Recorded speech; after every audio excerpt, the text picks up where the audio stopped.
जय हिंद दोस्तों, AgO Hind channel में आपका बहुत बहुत स्वागत है।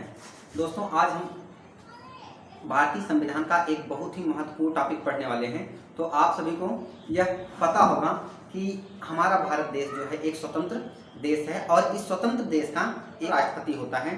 तो चलिए दोस्तों, देर न करते हुए हम सीधे वीडियो पे आते हैं। तो आप सभी को पता है कि भारत के वर्तमान राष्ट्रपति माननीय श्री रामनाथ कोविंद जी हैं। तो इनके बारे में हम कुछ अध्ययन करते हैं कि यह किन किन संविधान में यानी किन किन अनुच्छेदों के अंतर्गत क्या क्या वर्णित किया गया है। तो चलिए देर न लगाते हुए दोस्तों हम सीधे वीडियो पे आते हैं और पढ़ते हैं। तो जैसा कि अनुच्छेद 52 के अंतर्गत आपको यह वर्णित मिलेगा कि अनुच्छेद 52 के अंतर्गत भारतीय संविधान में एक या हमारे भारत का एक राष्ट्रपति होता है। उसके बाद अगला पॉइंट आता है संघ की कार्यपालिका का शक्ति।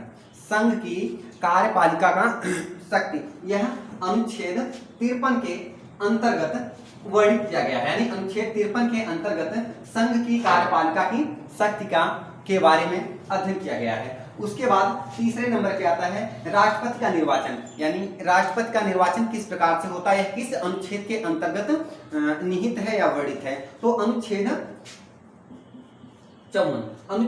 54 के अंतर्गत राष्ट्रपति का निर्वाचन वर्णित है। उसके बाद अगला पॉइंट आता है राष्ट्रपति की पदावधि। यानी राष्ट्रपति का कार्य काल कितने वर्ष का होता है या इसकी पदावधि क्या है। तो जैसा कि आप सभी लोग जानते हैं कि इसका यानी राष्ट्रपति का जो कार्यकाल होता है वह 5 वर्ष का होता है और यह अनुच्छेद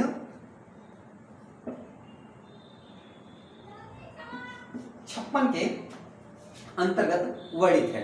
तो अनुच्छेद 56 के अंतर्गत राष्ट्रपति की पदावधियां इनके कार्यकाल के बारे में वर्णित किया गया है। उसके बाद अगला पॉइंट आता है निर्वाचन योग्यता। यानी एक राष्ट्रपति के निर्वाचित होने के लिए उसकी योग्यता क्या क्या होती है, उसकी एलिजिबिलिटी क्या क्या होती है, एलिजिबिलिटी क्या क्या होती है। तो चलिए दोस्तों देखते हैं निर्वाचन योग्यता इनकी जो है वह अनुच्छेद 58 के अंतर्गत आता है। अनुच्छेद 58 के अंतर्गत निर्वाचन योग्यता का वर्णन किया गया है। अगला पॉइंट आता है राष्ट्रपति द्वारा शपथ। राष्ट्रपति द्वारा शपथ, तो जैसा कि सभी लोग दोस्तों जानते हैं कि यह सर्वोच्च न्यायालय के मुख्य न्यायाधीश द्वारा इनका शपथ दिलाया जाता है और यह अनुच्छेद 60 के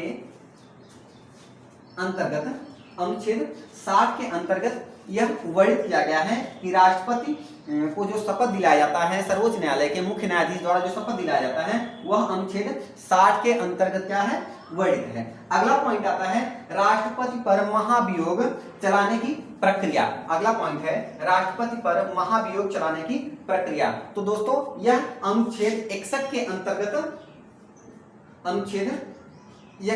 के अंतर्गत निहित है कि राष्ट्रपति पर किसी प्रकार का महाभियोग चलाने की प्रक्रिया इनके अंतर्गत यानी अनुच्छेद 61 के अंतर्गत यह वर्णित किया गया है। दोस्तों अगले पॉइंट पे हम आते हैं। अगला पॉइंट है क्षमादान।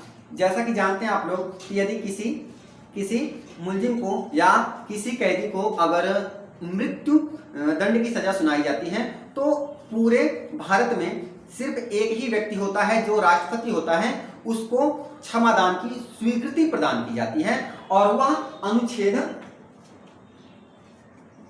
72 में वर्णित किया गया है। यानी अनुच्छेद 72 में राष्ट्रपति को क्षमादान की शक्ति वर्णित मिल जाएगी आपको। उसके बाद अगला पॉइंट आता है कि इनकी यानी एक राष्ट्रपति के बनने की जो न्यूनतम सीमा होती है वह कितनी होनी चाहिए। तो एक राष्ट्रपति के बनने का निर्वाचित होने की जो न्यूनतम सीमा होती है वह 35 वर्ष होती है। उसके बाद सबसे लास्ट का क्वेश्चन और सबसे इंपॉर्टेंट क्वेश्चन दोस्तों है जो अक्सर एनटीपीसी या ग्रुप डी के परीक्षाओं में लगभग हमेशा पूछे जाते हैं। इसमें आपको मिलता है कि राष्ट्रपति किन किन की नियुक्ति करता है। तो राष्ट्रपति जो होते हैं वह भारत के उपराष्ट्रपति, सर्वोच्च न्यायालय के मुख्य न्यायाधीश, राज्यपाल आदि को नियुक्ति करते हैं तथा यह तीनों सेनाओं अर्थात जल, थल व वायु सेना के प्रमुख भी राष्ट्रपति होते हैं। धन्यवाद दोस्तों, आशा करता हूं कि यह वीडियो आपको समझ में आया होगा। यदि यह वीडियो आपको समझ में आया है तो प्लीज़ सब्सक्राइब का बटन दबाएंगे और उसके साथ साथ बेल आइकन को दबाना ना भूलें, ताकि अगर हम लोग कोई वीडियो बनाते हैं तो उसकी नोटिफिकेशन आपको सबसे पहले मिलेंगे। धन्यवाद।